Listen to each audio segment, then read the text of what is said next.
En este video hablaremos sobre movimiento de tierras. En primer lugar,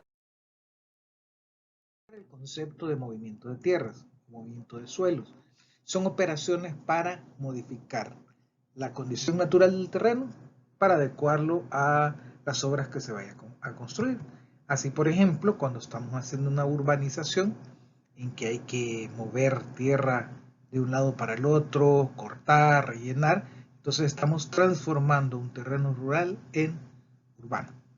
En vías terrestres pues tendremos cortes y rellenos para darle forma a la subbase que servirá para carreteras, calles, ciclovías o vías férreas. Y para el caso de edificaciones es lo que llamaremos excavación y compactación. Solo que en algunos casos será para cimentaciones y en otros para tuberías enterradas. Dentro de los primeros procesos del movimiento de tierras está el descapote, que es remover la capa superficial, generalmente un material orgánico, que va entre 20 y 30 centímetros. Eso es lo que llamamos descapote. También es posible que haya que hacer desmonte. El desmonte incluye la tala, es decir, cortar árboles y arbustos, pero eso sí, debe pedirse el correspondiente permiso. Inclusive hay que presentar planos de arborización indicando el tamaño, grosor, altura y especie de cada uno de los arbustos o árboles que se vayan a talar y presentarlo a la alcaldía o en el caso de San Salvador es a OPAMS, al Ministerio del Medio Ambiente y luego tramitar en el Ministerio de Agricultura la correspondiente autorización con las condiciones de que deben reponerse esos árboles, en algunos casos en una relación de 1 a 10, por cada árbol talado pues donar 10 arbolitos probablemente a la alcaldía, en otros casos tendrán que ser replantados, es decir, sacarlos de donde están y llevarlos a otro lugar y sembrarlos en otro lugar. Evidentemente aquí necesitamos el apoyo de un ingeniero agrónomo, no es algo que desde la ingeniería civil podamos manejar fácilmente. Talar no es solamente cortar el árbol, o más bien talar es cortar el árbol, pero nos quedan los troncos y nos quedan las raíces.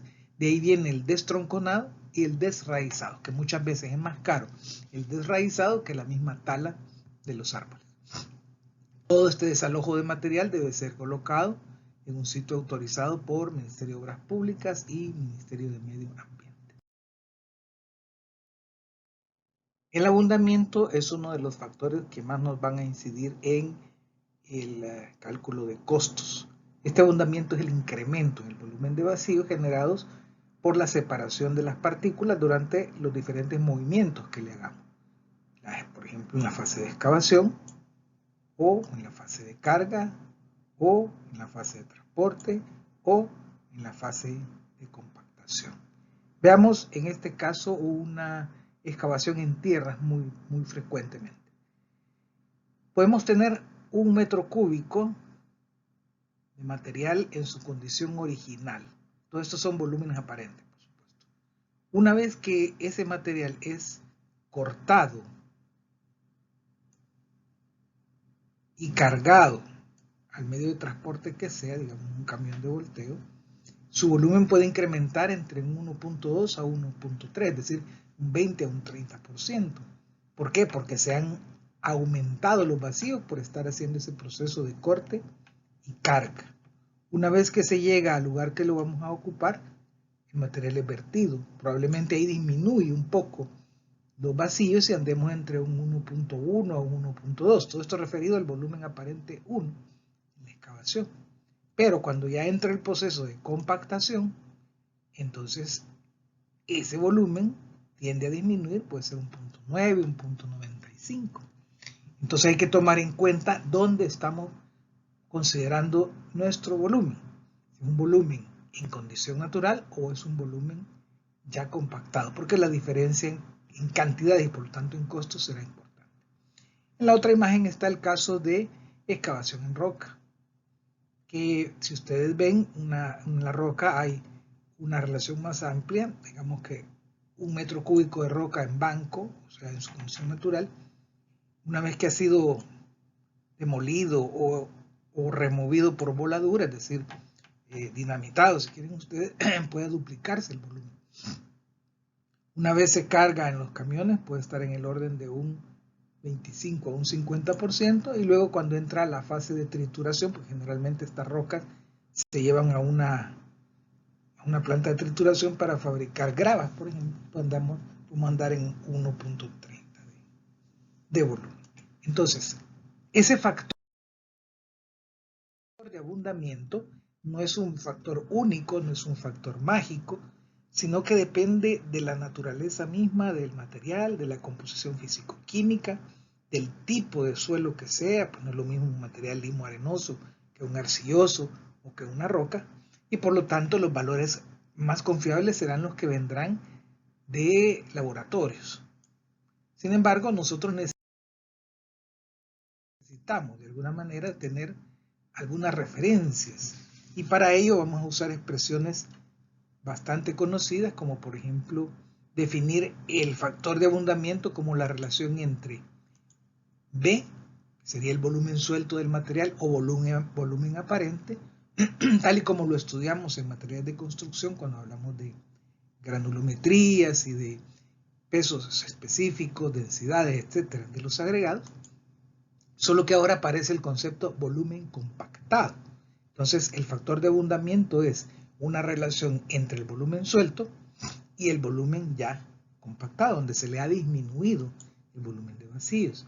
Ese volumen se trata de hacerlo lo más sólido posible, es decir, minimizando el volumen de vacíos. Y ese volumen, por supuesto, se obtiene de un peso volumétrico. En este caso, el peso volumétrico seco, suelto. Si aparece el agua, ya todo se nos cambia. Entonces, si ustedes ven, estas son expresiones utilizadas desde el área de materiales de construcción y probablemente también en ingeniería geotécnica. Pero es interesante correlacionar este factor de abundamiento con lo que conocimos el ciclo pasado como coeficiente de aporte. Si vuelvo a escribir la misma expresión V dividido entre V sub C y asociamos ese V sub C, que realmente es un volumen compactado, y hacemos una suposición que lográsemos el 100% de compactación, es decir, 0% de vacío, y por tanto el concepto de volumen sólido que hablamos el ciclo pasado, tendríamos entonces que ese factor de abundamiento sería el volumen aparente entre el volumen sólido. Y si ustedes se acuerdan, el ciclo pasado hablamos del coeficiente de aporte sólido, definido como volumen sólido entre volumen aparente. En otras palabras, el factor de abundamiento no es más que el inverso del coeficiente de aporte. Por lo tanto, nosotros podríamos hacer nuestros cálculos con factor de abundamiento o con coeficientes de aporte. Generalmente en el tema de terracerías se trabaja con factores de abundamiento, pero ya van a ver en algún ejercicio que hagamos que a lo mejor nos conviene más el coeficiente de aporte porque nos facilitará algunos cálculos. En todo caso, sabemos que el coeficiente de aporte se obtiene de la relación de pesos volumétricos, es decir, datos de laboratorio. Y muchas veces estamos haciendo cálculos a nivel de presupuesto donde no sabemos con precisión cuál va a ser el volumen, más bien cuál va a ser el peso volumétrico y el peso específico del suelo que vamos a estar trabajando. Entonces se hace necesario tener valores de referencia que nos puedan ayudar a tener una idea de cuánto abundamiento considerar. Estos factores son bastante aceptables. En material granular, arenas, gravas, hablamos de un factor de abundamiento del 12%, es decir, un 1.12 como factor. En limo arenosos, arenas limosas, incluso arcillas, se acepta un abundamiento del 30%, es decir, un factor de 1.3. Y en roca o en concreto que va a ser demolido, o talpetate o materiales sumamente duros, se puede considerar un 50%, es decir, factor de abundamiento de 1.5. Veámoslo con un ejemplo. Supongamos que realizamos una excavación de 1 metro cúbico de roca y tenemos el factor de abundamiento de 1.5. Eso implica que debemos entender que el volumen se aumentará en un 50% más con respecto a su estado original. Eso Eso significa que cuando calculemos el volumen de desalojo de ese material excavado, pues no vamos a trabajar con 1 metro cúbico, sino con 1.5 metros cúbicos. Olvidarse de ese factor puede implicar un error grave en el tema de los costos.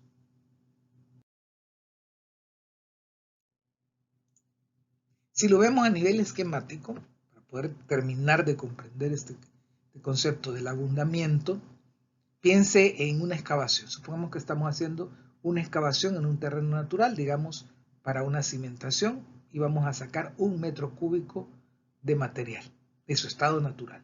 O puede ser 1 metro cúbico en material de banco de préstamos, es decir, un lugar fuera de la obra o un lugar dentro de la obra, no importa. Pensemos en 1 metro cúbico de suelo en estado natural. Cuando lo tengamos ya suelto, el hecho de que se iba a meter una pala, una retroexcavadora, o una perforadora, o lo que sea que estemos usando de herramienta o equipo, pues evidentemente le vamos a incrementar vacíos, y por lo tanto el volumen del mismo material, pero en estado suelto, será mayor. Digamos en un 30%, que es un factor muy aceptable en materiales limoarenosos, incluso hasta 1.4 podría ser aceptable. Pero ¿qué pasa cuando ya lo compactamos?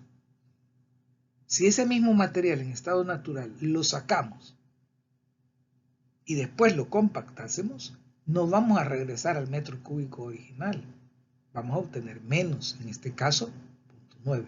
Entonces, esta relación de vacíos que nos va haciendo aumentar y disminuir los volúmenes aparentes, debemos tomarla en cuenta tanto en nuestros procesos constructivos como en los costeos. Y eso nos lleva entonces al concepto de abundamiento y consolidación. Si estoy excavando, estoy metiendo aire, estoy metiendo vacío, estoy abundando el material. Y si estoy compactando, estoy haciendo lo inverso, consolidando, disminuyendo volumen de vacíos. Por eso, entonces, la excavación la definiremos como una remoción y extracción de suelo o terreno, evidentemente aumentaremos su volumen, para alcanzar un nivel de desplante de una cimentación, la rasante de una vía terrestre, o el nivel de fondo de un zanjo para tuberías. Y una cosa importante es el nombre. Cuando hablamos de urbanización, le cambiamos el nombre, le llamamos corte. En realidad es un tema más de terminología más que de concepto. Básicamente es lo mismo. Ahora bien, la diferencia puede estar en cómo lo vamos a hacer. Una excavación para una cimentación de una vivienda de 2 pisos, lo más probable es que lo hagamos con medios manuales, con herramientas, con obreros. Pero si vamos a hacer el corte en una terracería, lo más lógico es que lo hagamos con maquinaria, con medios mecanizados. Y cuando nos topamos con roca o suelos muy duros, a lo mejor hay que usar explosivos. En estos casos hay que pedir permiso, inclusive hasta el Ministerio de la Defensa. Veamos entonces los tipos de excavación. Puede ser tipo zanja, que es la que se usa para tuberías, soleras de fundación, zapatas corridas, como la imagen que se ve ahí, donde se ve que es, digamos, una longitud importante con respecto a la sección transversal de lo que estemos cortando. O puede ser tipo foso, que el ejemplo más fácil de visualizar es una zapata aislada.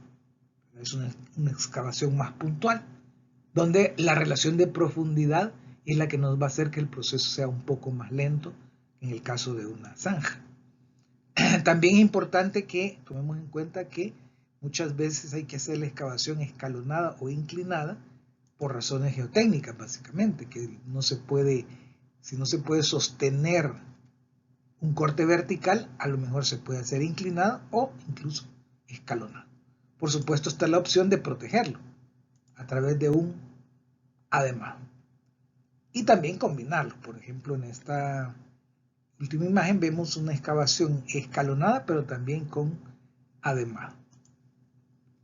Y en el caso del corte en terrazas, que es más un proceso mecanizado, donde tenemos que usar diferentes maquinarias de corte, carga, esparcir tierra, desalojo, etc.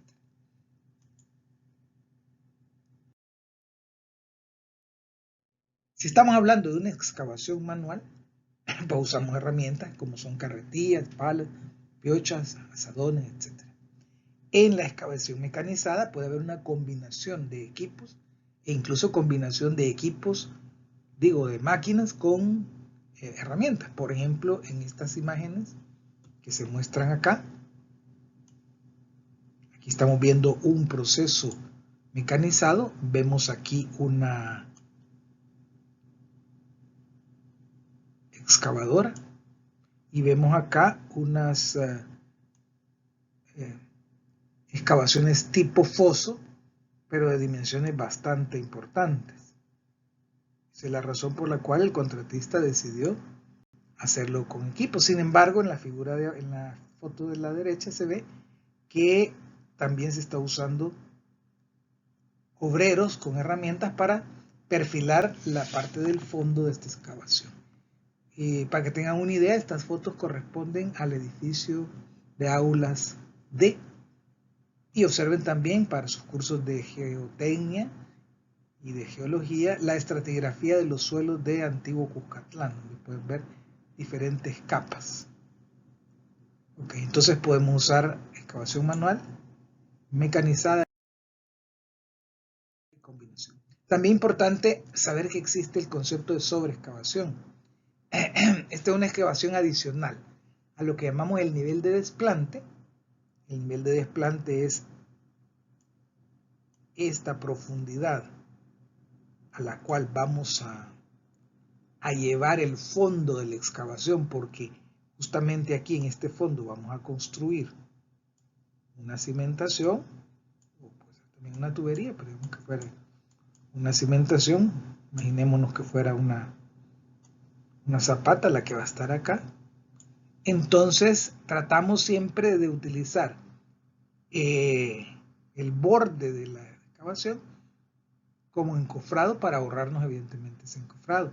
Pero muchas veces por requerimientos de laboratorio, por estudios de geotecnia o el ingeniero estructural requiere lo que llamamos una sobreexcavación, es decir, excavar a una profundidad mayor, porque a lo mejor los estratos resistentes están más abajo, que se requiere llevarlo a esa profundidad, y por consiguiente también se requiere un mayor ancho en la base, generalmente un valor de 1.5 veces la dimensión que tenemos original.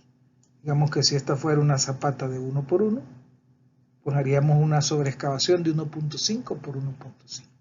El gran problema siempre va a resultar ser el valor de H, porque eso dependerá del estudio geotécnico.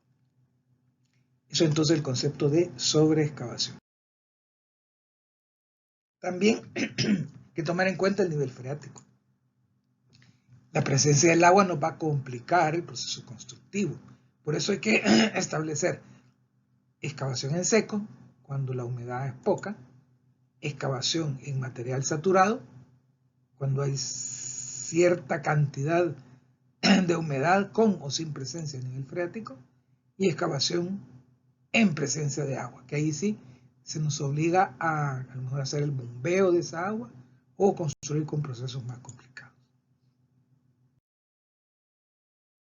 Cuando hablamos de maquinaria para excavación, implica hacer una selección dependiendo de las condiciones del material, su densidad, presencia o no de humedad, espacio de trabajo, y por eso es que vemos que hay diferentes tipos de máquinas. Hay excavadoras,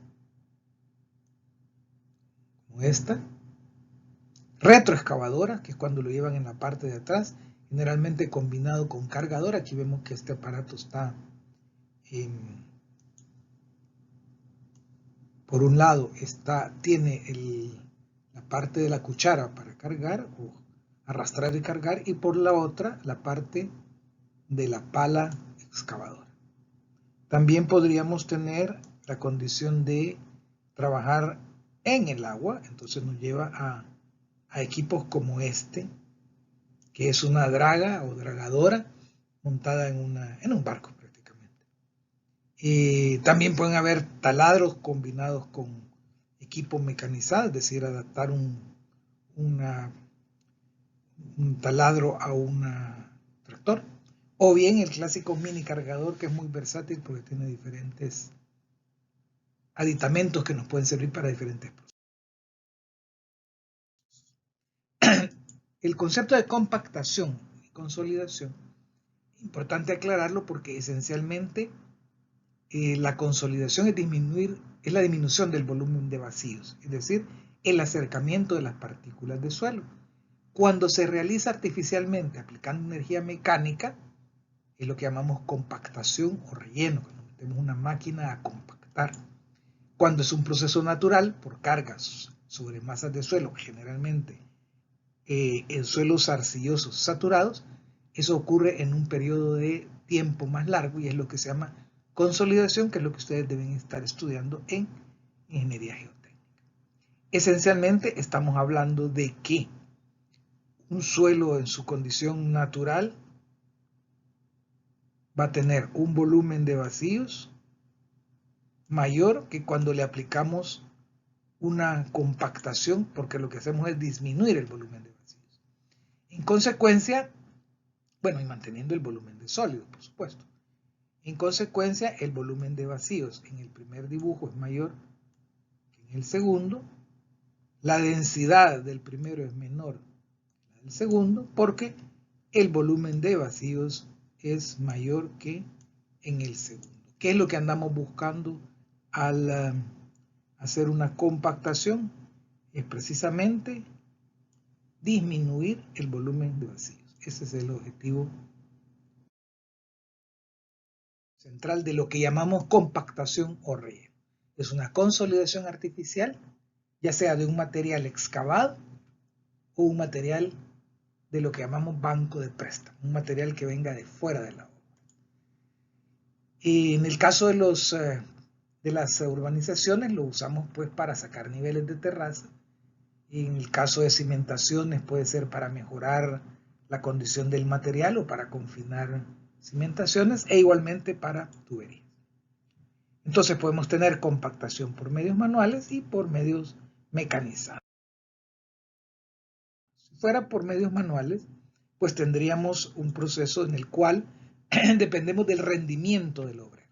Y ya vimos en unidades de estudio anteriores que el rendimiento del obrero no es una constante universal, no es un valor como pi, que siempre va a ser 3.1416.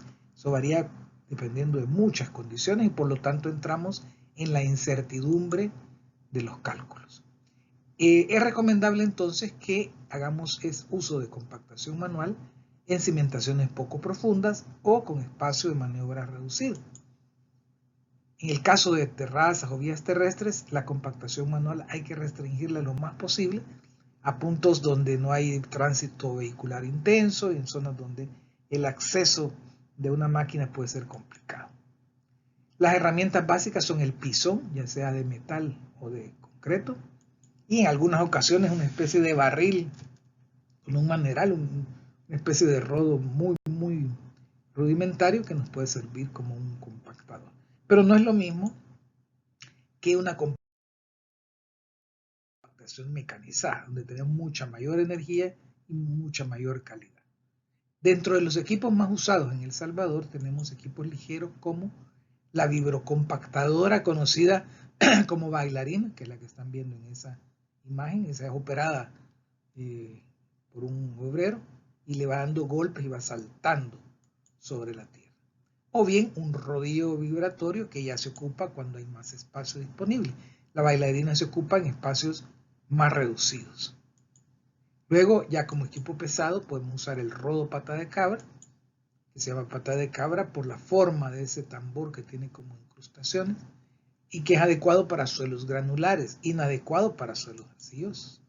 Ahí mejor usamos un rodillo o rodo neumático, es decir, cuando el rodo son llantas de hule prácticamente. Y también tenemos la opción del rodo vibratorio a base de un rodo de llanta, de un rodo metálico más bien.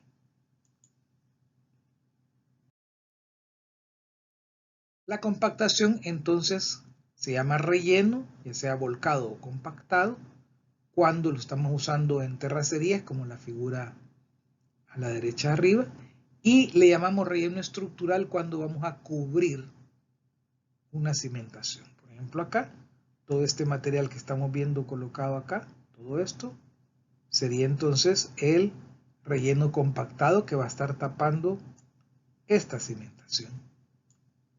Eso es lo que llamaremos entonces relleno estructural.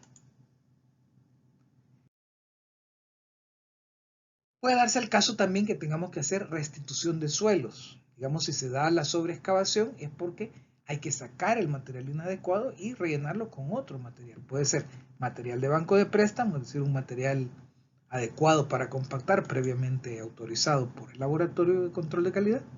Puede ser con suelo cemento. Por ejemplo, en esta imagen se ve una motoniveladora esparciendo cemento sobre capas de tierra, ¿verdad? Y probablemente atrás lleve algún aditamento que le haga la mezcla, y más atrás vendrá un rodo probablemente metálico que le va dando ya la compactación. También se puede hacer manualmente, evidentemente, colocando obreros a hacer la mezcla de tierra con cemento, luego esparciéndola y luego con pisones dándole la energía de compactación. Pero también puede ser suelo cemento fluido, también conocido como material de baja resistencia controlada.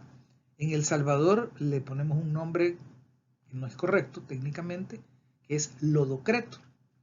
¿Por qué no es lodocreto? Bueno, sería lodocreto si también le pusiera grava, pero en realidad es una especie de mortero hecho de cemento y tierra blanca con un alto contenido de agua, es decir, con una, digamos, revenimiento alto, una cantidad de agua relativamente alta, diferente a lo que es el suelo cemento compactado, que lleva cantidades de agua muy bajas. Esos serían entonces los materiales utilizables para restituir un suelo inadecuado. También aparece el concepto de desalojo y acarreo. El desalojo es el traslado de tierra dentro o fuera de la obra a una zona autorizada, ya sea dentro de la obra autorizada por el propietario o fuera de la obra autorizada por el Ministerio de Obras Públicas. Muchas veces lo que hacemos es subcontratar este proceso para delegarle a ese transportista el que gestione los permisos para ir a botar ese material. Y el acarreo es el inverso, es el traer tierra adecuada para compactar, generalmente traída desde una zona fuera de la obra que se llama banco de préstamo. Por eso ustedes van a ver en muchos proyectos que dicen material de banco de préstamo. Esto significa una tierra adecuada para compactar que se trae de fuera de la obra. Entonces, ese desalojo y acarreo resulta del balance de material entre corte y relleno, sobre todo en el tema de urbanizaciones, que hay muchos cortes, muchos rellenos, y que pues aplicando factores de abundamiento se puede ver si va a haber que sacar material, que sería el desalojo, o traer material, que sería acarreo.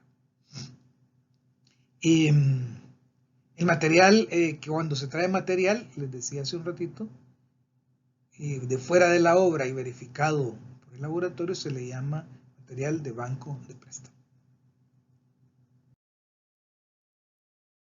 Ahora bien, ¿cómo calculamos volúmenes de movimientos de tierra para cimentaciones?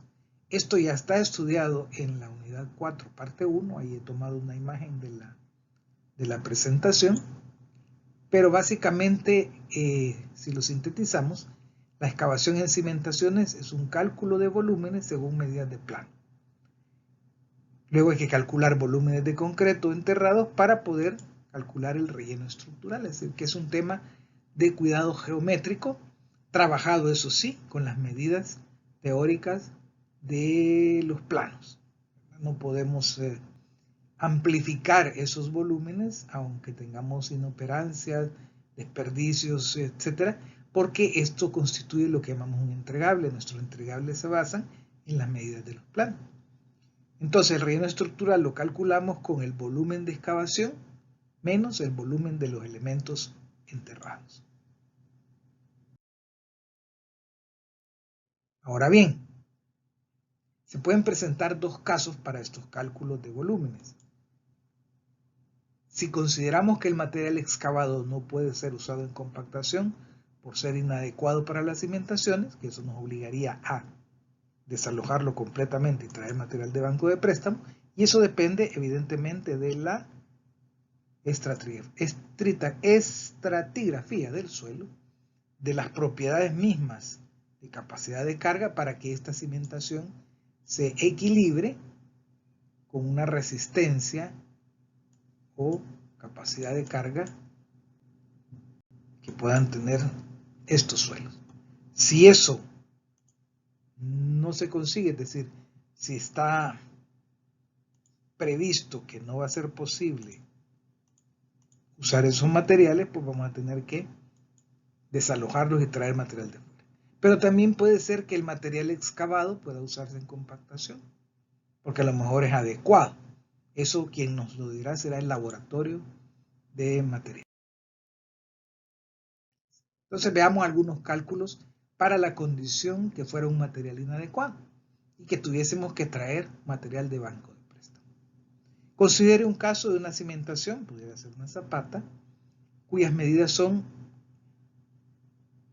1 por 1 por punto 30 y que tengamos que hacer una excavación cuya profundidad es 1 metro. Entonces está claro que la excavación sería simplemente 1 por 1 por 1. Estamos hablando de 1 metro cúbico de volumen de excavación.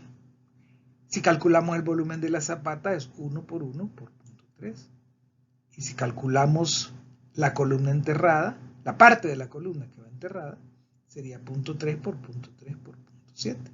Por lo tanto, el volumen de relleno sería la diferencia entre la excavación y el volumen de concreto endurecido enterrado.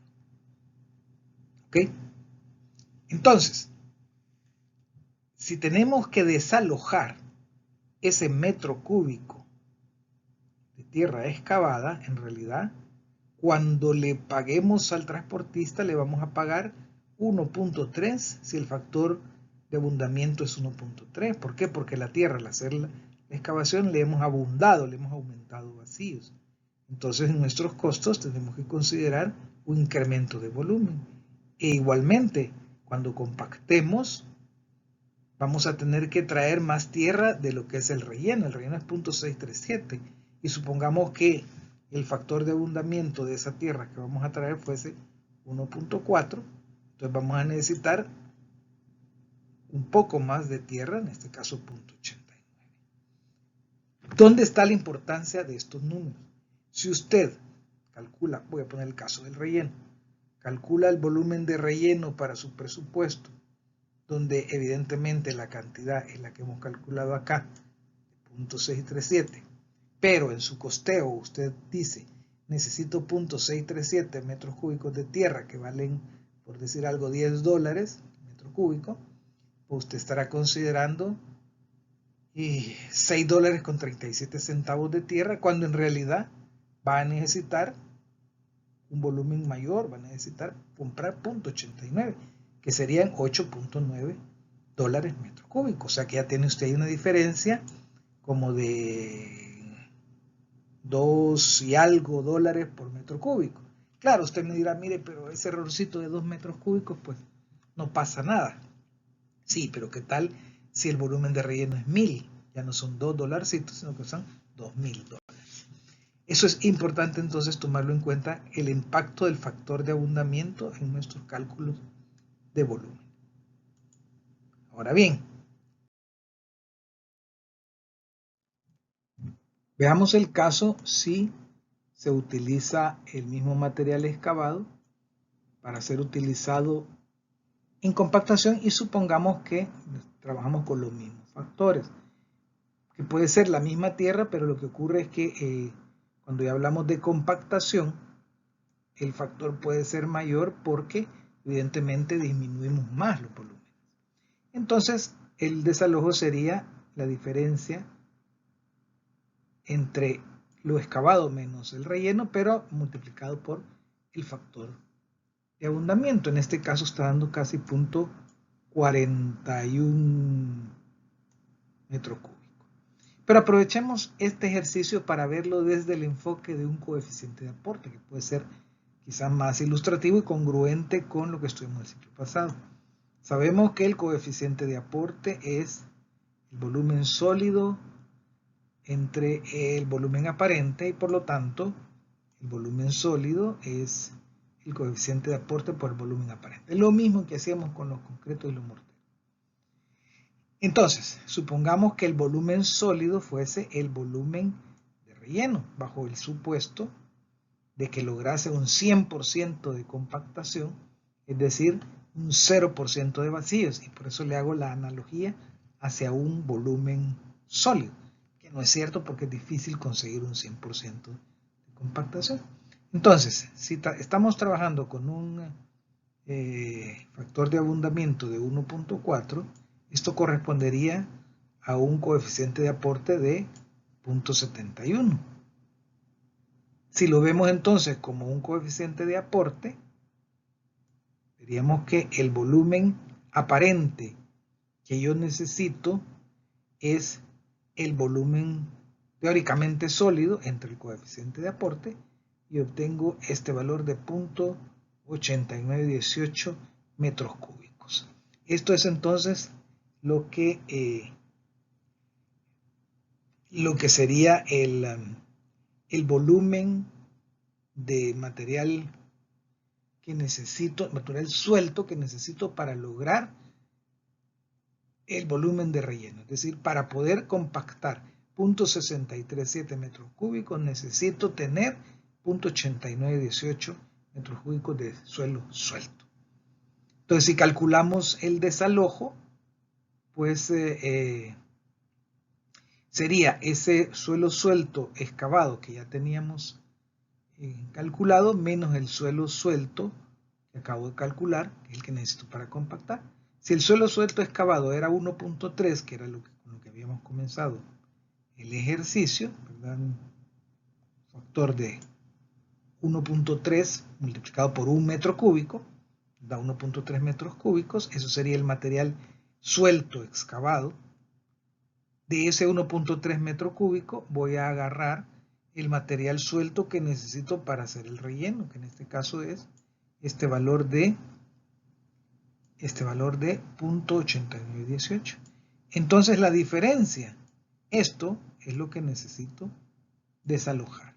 Es la diferencia entre el suelo suelto excavado y el suelo suelto necesario para compactar, si estamos bajo el concepto que voy a usar el suelo excavado para utilizarlo en compactación, porque el laboratorio lo ha autorizado, el laboratorio de control de calidad.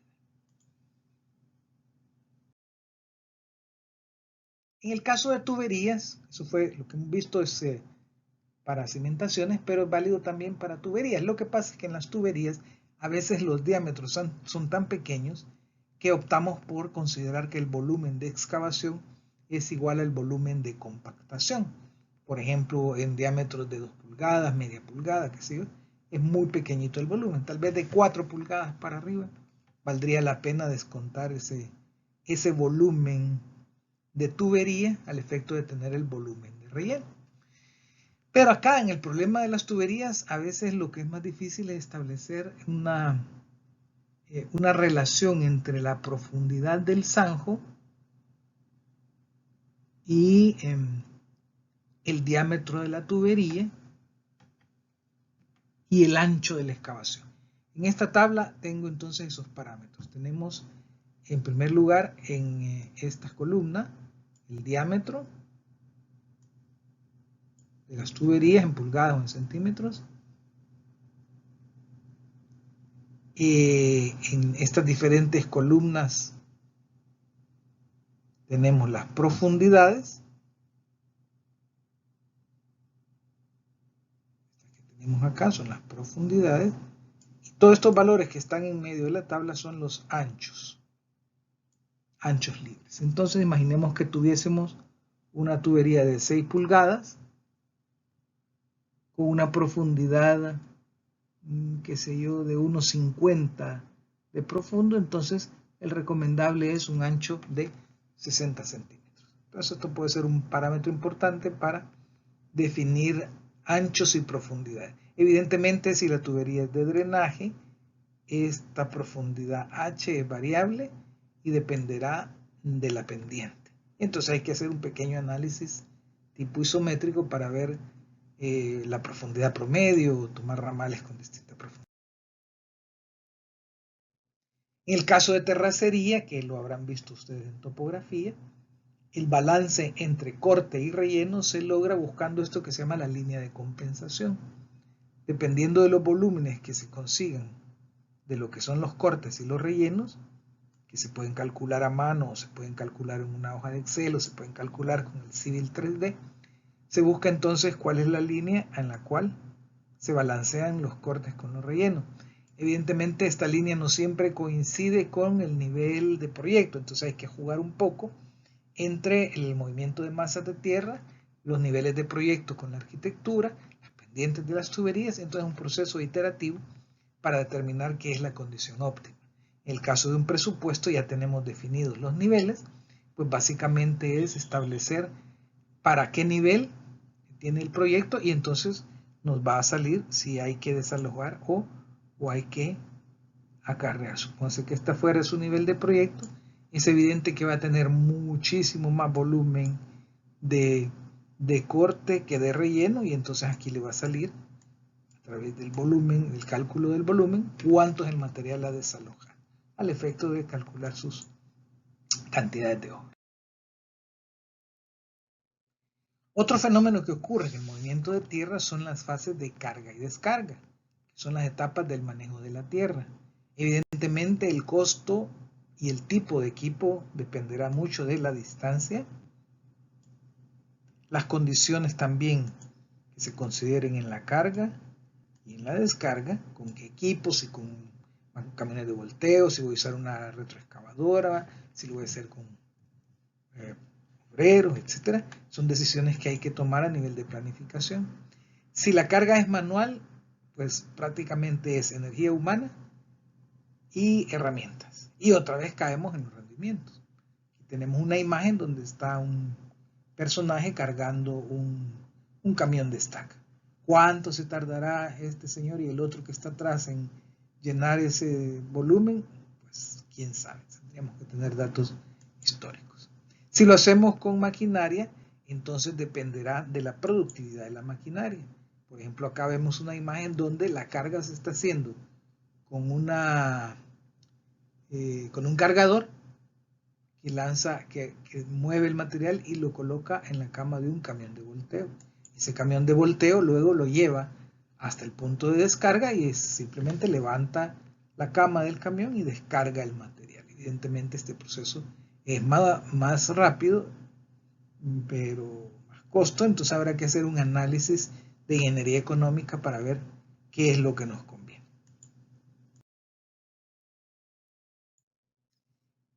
Lleguemos entonces al tema del costo directo. Digamos que los procesos de movimiento de tierra son excavación, compactación, también se puede llamar corte y relleno, que implica también el desalojo y el acarreo, que hay que tomar en cuenta las distancias de movimiento de la tierra, las fases de carga y descarga, hay que considerar si se hace manualmente o con maquinaria, y por supuesto esa planificación después controlarla durante la obra para no tener sorpresas precisamente en el tema de los costos. Ya en unidades de estudio anteriores definimos qué es el costo directo y dijimos que son los materiales, mano de obra, equipos, fletes y subcontratos para un determinado proceso. Entonces veamos una metodología de cómo llevar en orden los cálculos para movimientos de tierra.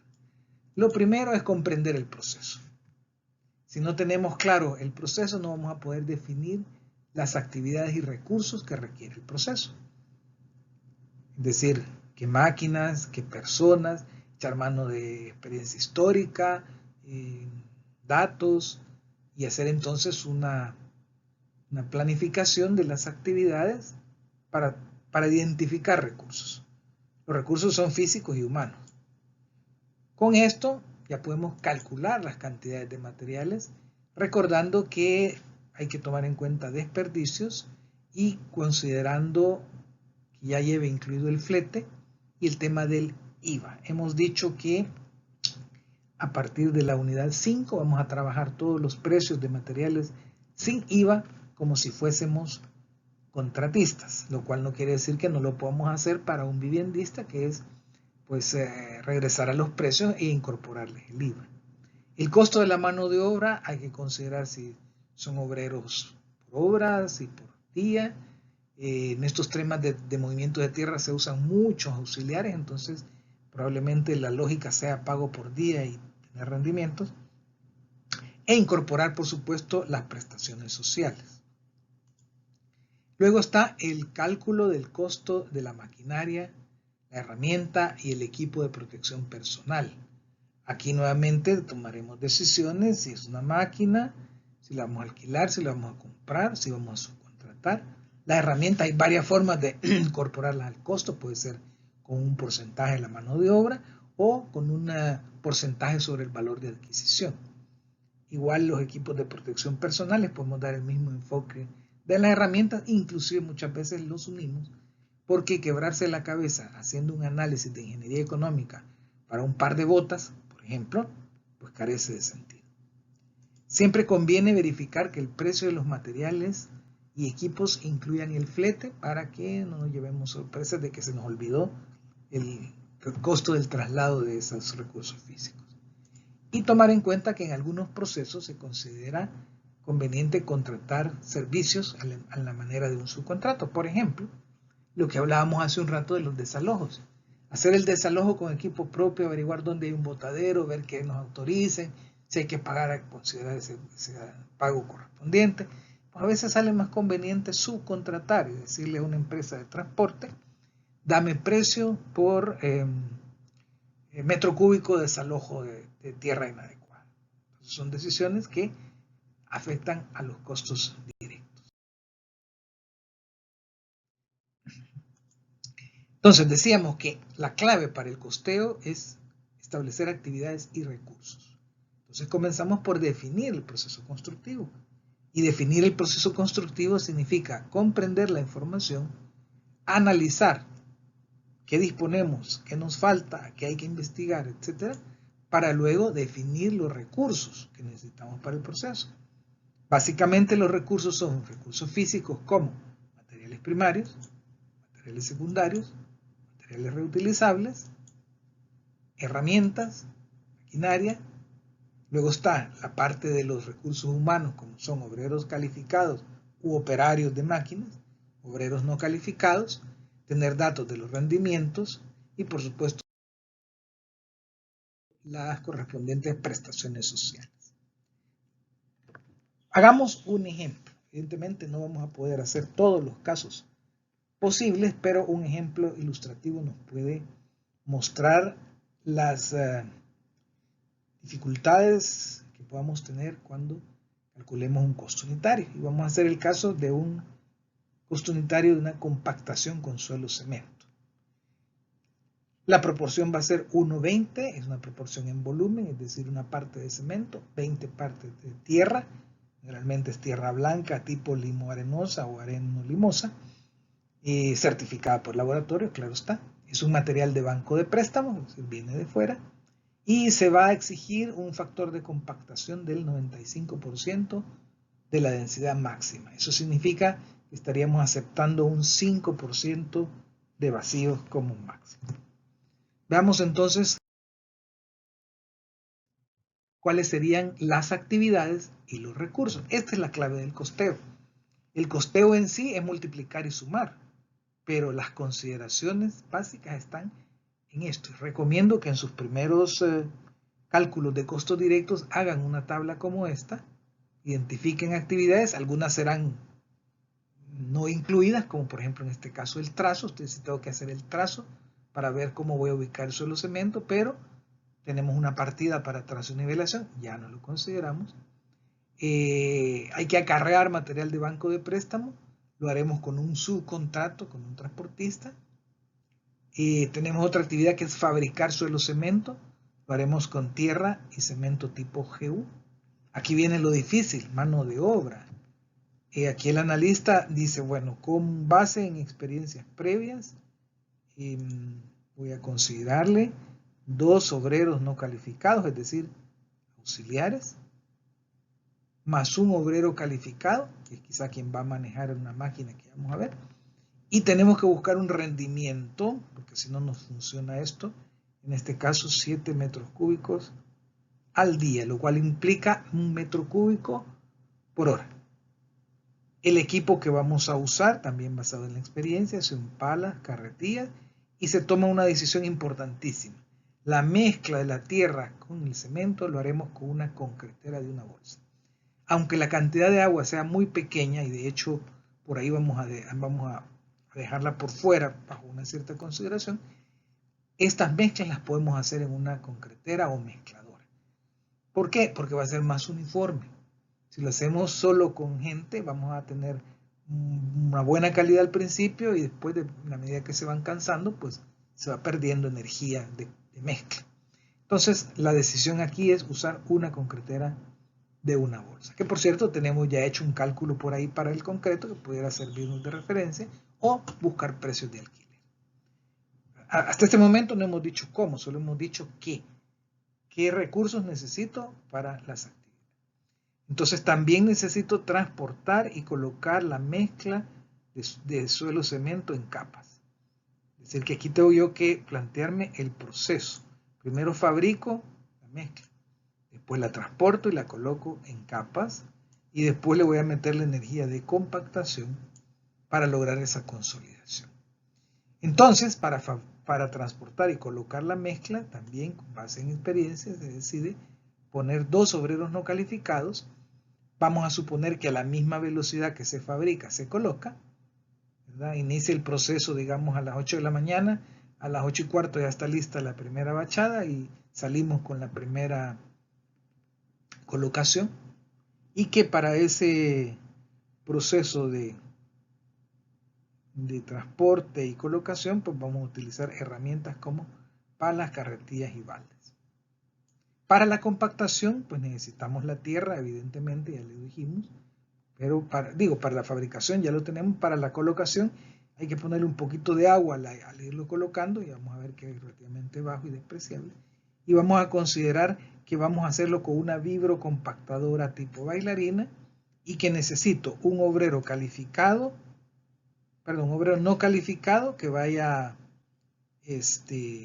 ayudándole a un operario de la bailarina para irlo colocando. Entonces en total voy a tener 2 obreros fabricando, 2 obreros transportando y colocando las capas de suelo cemento, luego un operario de la bailarina y un ayudante de ese operario que le va a ayudar a esparcir bien el material y a mover tierra cuando sea requerido.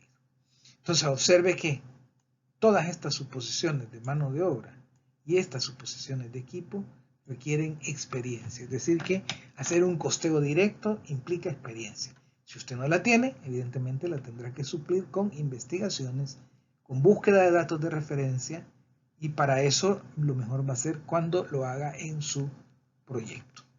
Veamos entonces cómo hacemos ya teniendo esas actividades y recursos identificados. Vámonos por partes. Calculemos cantidad de materiales. No me han dado una cantidad o volumen total de obra. Voy a trabajar con 1 metro cúbico, que es una forma bastante usual de trabajar este tipo de subpartida. Voy a tomar 1 metro cúbico de compactación. Entonces tengo la dosificación 1:20, 20 en volumen. Voy a llamarle T a la tierra blanca. Esta simbología yo la puedo manipular, yo le puedo poner la letra que quiera.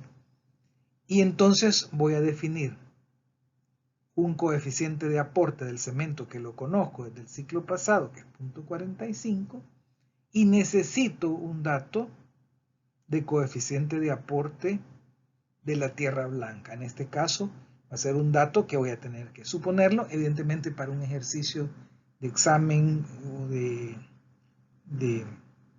una aplicación tiene que ser un dato en el cual podamos tener cierta confiabilidad. Si quisiera el factor de abundamiento sería el inverso de este valor 0.76, que va a dar alrededor de 1.4 más o menos. El porcentaje de vacíos alfa va a ser 0.05, puesto que el problema tiene la consideración de un 95% de compactación, lo cual significa que hay un 5% de vacíos. Y entonces mire qué buena noticia. Vamos a utilizar algo que ya conocemos. Es la misma expresión que ocupamos para morteros y concretos. Y usted dirá, pero es válida para un suelo cemento. Pero si un suelo cemento al final es un mortero, es una mezcla de cemento con un agregado fino, que en este caso es tierra, y con una cierta cantidad de vacíos. Entonces aplico esta expresión que ya ustedes conocen muy bien y obtengo un cierto volumen de cemento. También ya ustedes saben cómo convertir cemento a bolsas. Ya sabemos que una bolsa de cemento tipo GU es un pie cúbico y ya tengo entonces una cantidad de cemento. Solo que ahora le vamos a agregar un desperdicio. Nuevamente este tendría que ser un dato empírico, por supuesto, donde el analista está considerando un valor de 5% de desperdicio en el cemento. Calculado el cemento, entonces procedemos al volumen de la tierra, que sabemos que va a ser 20 veces el volumen del cemento, y así obtenemos entonces el volumen de la tierra, y le ponemos también un poco de desperdicio porque, quierase o no, algo se pierde al estar trayendo tierra de banco de préstamo. Y además, consideremos que es una tierra, esto es importante para los precios, este volumen es la tierra suelta medida en camión, no es una tierra, no es un volumen de tierra medida en banco. ¿Okay? Ya aquí ya pasó el abundamiento y eso es lo que yo voy a pagar, 1.25 de tierra suelta medida en el camión. Ok, aquí tenemos entonces los materiales. La mano de obra, habíamos dicho ya las consideraciones, que en este caso era que para la fabricación se iban a asignar 2 obreros, 2 auxiliares, durante un tiempo de 7 horas y obtenían 7 metros cúbicos. 7 horas la jornada de trabajo y el rendimiento, que era un dato que ya teníamos, 7 metros cúbicos por día, que equivale a 1 metro cúbico por hora. Calculo el rendimiento, que ya ustedes saben que es la producción entre el número de hombres y el tiempo, y calculo el consumo de mano de obra, que es el inverso del rendimiento. De igual manera hago la misma consideración para la colocación, porque teníamos una fase de fabricación, otra de colocación. Y para la concretera tengo al operario, que sería un hombre, las mismas 7 horas, produciendo los mismos 7 metros cúbicos. Entonces tendríamos otro rendimiento y otro consumo de materiales. Tengo entonces el consumo de materiales para la fase de fabricación. Tengo el consumo de mano de obra para la fase de colocación y tengo el consumo de mano de obra para el operario. Es decir, fabricación y colocación son auxiliares y la fabricación o el manejo de la máquina es del operario. Entonces, ya teniendo eso, puedo elaborar el costeo de la mano de obra con esos valores que ya calculé. Y aquí tomo una decisión de trabajarlo todo en horas hombre. Si alguien prefiere hacerlo en días hombre, pues no pasa absolutamente nada. Por conveniencia he trabajado con horas hombre. Y los precios de mano de obra, sí, aquí habría que actualizarlos porque al año 2020, estos creo que eran precios 2018, hay que actualizarlo, esto sería 1.54. Y los obreros calificados también sube un poco este valor. ¿De acuerdo? Entonces usted puede actualizar este cuadro y ponerle los precios actuales. También hay que actualizar el factor de prestaciones. Para este año 2020 un poquito más alto. Hay un impacto ahí con los asuetos del Día de la Madre y el Día del Padre que antes no no existían, y entonces usted actualiza a los precios actuales. Digamos que hace la actualización, ya tiene aquí un valor un poquito mayor a este 29.76. Luego tendríamos el equipo. Aquí el analista toma una decisión y dice, yo puedo adquirir el equipo, o a lo mejor lo tengo en posesión y quiero ponerle su costo y hago las fórmulas de ingeniería económica, o puedo alquilarlo. En este caso se ha considerado ambos equipos, tanto la concretera como la bailarina, en alquiler. Y entonces tenemos acá unos precios de alquiler de 20 y 14 dólares por día. Creo que a esta fecha se pueden conseguir más baratos. Importante si es con o sin operario. Y entonces vamos a tomar en cuenta que esta máquina trabaja las mismas 7 horas produciendo la cantidad que ya dijimos. El lío va a ser realmente las herramientas. Yo necesito como herramientas, basado ya en la experiencia de haber hecho esto antes, necesita una pala, mango largo, punta cuadrada, necesita una carretilla llanta de hule de 4 pies cúbicos, bien, necesita varias, ¿no? Vamos a ver cuántas. Necesita baldes de lámina de hierro negro y preguntamos los precios. En la ferretería todos estos precios son valor de adquisición y yo me puedo meter aquí a ingeniería económica si le pongo un valor de rescate cero, supongo un tiempo de 6 meses, le pongo un valor al dinero de un 5%, imagino unas horas anuales de uso, considero un factor de uso, no hay costos de operación porque no hay lubricante ni gasolina ni nada, y llego a un valor. Pero la verdad es que es también tan subjetivo como considerar un costo equivalente al 1% del valor de adquisición, y bajo la suposición que vamos a considerar una pala y una carretilla para cada auxiliar. Vamos a ver que el impacto de las herramientas no es muy grande. Entonces viene el analista y dice, ok, voy a considerar 4 palas, son 4 auxiliares, 4 carretillas, 2 baldes que los van a ocupar los 2 obreros que están fabricando la mezcla.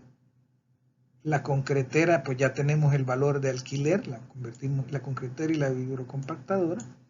Tengo los precios en alquiler, pero ojo que aquí el precio yo ya le hice un arreglo que fue considerarle a las herramientas un 1% del valor de adquisición. ¿Por qué? Porque si no voy a considerar que las 4 palas, las 4 carretillas y los 2 baldes se acaban haciendo 1 metro cúbico de suelo cemento, lo cual no es cierto. Entonces aquí está la suposición de un 1% y nos lleva a un total de 6.54. Aquí quiero que se detengan y vean que por qué no vale la pena quebrarse la cabeza tanto en las herramientas. Mire el impacto de las herramientas. Estamos hablando de 1.68. En cambio, el impacto de las máquinas es un poco mayor. Entonces, dependiendo del impacto, digamos la proporción del costo que absorbe cada insumo, cada recurso, pues le ponemos más o menos atención al cálculo. Evidentemente, en un ejercicio de examen tendrían todos estos parámetros. Ok. Ya con esto ya puedo sintetizar y decir, su partida, suelo cemento compactado, cantidad de análisis que es bien importante, 1 metro cúbico, y pongo aquí entonces mis totales que ya he calculado. Ya había calculado la cantidad de bolsas de cemento, le pongo el precio de la bolsa de cemento, recordándoles que el tema del precio, acá, si trabajamos como contratista, este precio es sin IVA. Si fuéramos vivendistas, el precio va con IVA. Entonces ya saco las multiplicaciones y las sumas. Vuelvo a traer todo lo que hice de mano de obra. Traigo lo que es equipo y llego a un valor de 69,36 centavos el metro cúbico. Esta entonces es una forma de calcular el costo unitario. Quiero que tomen nota del formato, es básicamente el que vamos a usar, cantidad, unidad, precio, subtotal. Puede ser que les interese abrir una casilla de, por ejemplo, aquí entre la cantidad y la unidad, o entre la cantidad, entre la unidad y el precio, poner un factor que puede ser el factor de desperdicios para los materiales, el factor de prestaciones para la mano de obra, ya no lo ponen como fila, sino como columna. Pero igual, el formato básico es este: cantidad, unidad, precio, subtotal. Y luego al final dividimos el monto total entre el volumen o cantidad de obra analizada y obtenemos el costo unitario. En este caso, $69.35 metro cúbico de un suelo cemento en proporción 1:20 bajo las consideraciones que hemos tomado. Como ejercicio les pediría que actualizasen estos valores de mano de obra, incluso averigüen precios actualizados de equipo, que es posible que hayan bajado. La mano de obra ha subido, los equipos han bajado, los precios de materiales pues andan bastante similares, tal vez centavos más, centavos menos, y que actualicemos entonces este costo unitario como un ejercicio de este curso.